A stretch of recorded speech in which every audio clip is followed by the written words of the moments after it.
l'évangile de Jésus-Christ selon saint Marc. Ressuscité le matin, le premier jour de la semaine, Jésus apparut d'abord à Marie-Madeleine, de laquelle il avait expulsé 7 démons. Celle-ci partit annoncer la nouvelle à ceux qui, ayant vécu avec lui, s'affligeaient et pleuraient. Quand ils entendirent que Jésus était vivant et qu'elle l'avait vu, ils refusèrent de croire. Après cela, il se manifesta sous un autre aspect à 2 d'entre eux qui étaient en chemin pour aller à la campagne. Ceux-ci revinrent l'annoncer aux autres qui ne les crurent pas non plus. Enfin, il se manifesta aux 11 eux-mêmes pendant qu'ils étaient à table. Il leur reprocha leur manque de foi et la dureté de leur cœur, parce qu'ils n'avaient pas cru ceux qui l'avaient contemplé ressuscité. Puis il leur dit : « Allez dans le monde entier, proclamer l'Évangile à toute la création. » Chers amis, les spécialistes de l'Évangile de Marc s'accordent pour dire que les versets que nous venons d'entendre ne sont pas de sa plume, du genre synthétique et loin du vocabulaire concret et pittoresque de Marc.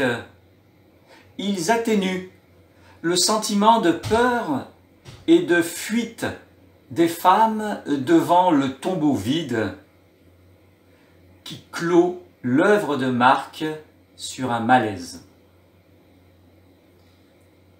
L'épilogue que nous venons d'entendre nous ouvre au temps présent, qui est le temps de l'Église, temps du Saint-Esprit, à l'œuvre dans la communauté des disciples de Jésus, le Nazaréen, reconnu comme Christ et Seigneur, du fait qu'il est apparu ressuscité d'entre les morts par ceux qui avaient été ses compagnons de route sur nos routes humaines. On le voit, la foi au ressuscité n'est jamais une évidence, même pour ceux qui ont bu et mangé avec lui après sa résurrection.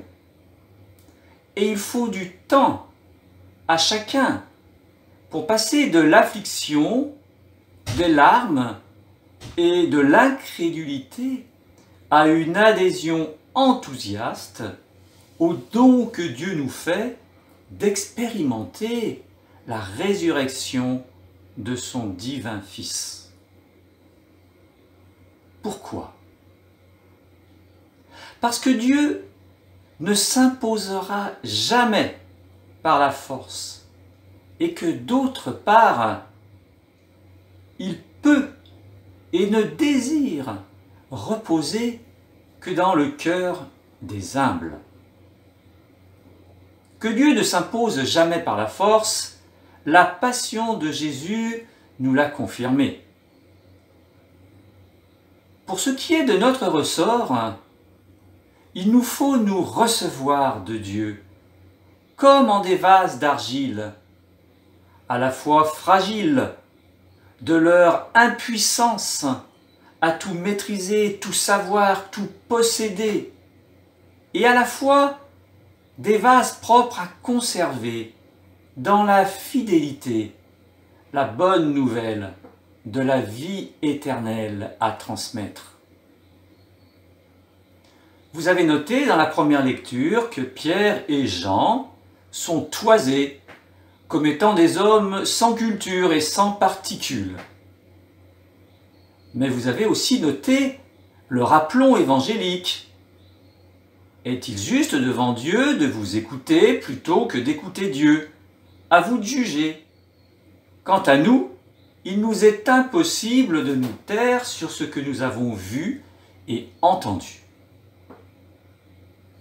Cela ne vous rappelle-t-il pas, chers amis, les voyants de la Salette, de Lourdes, de Pontmain?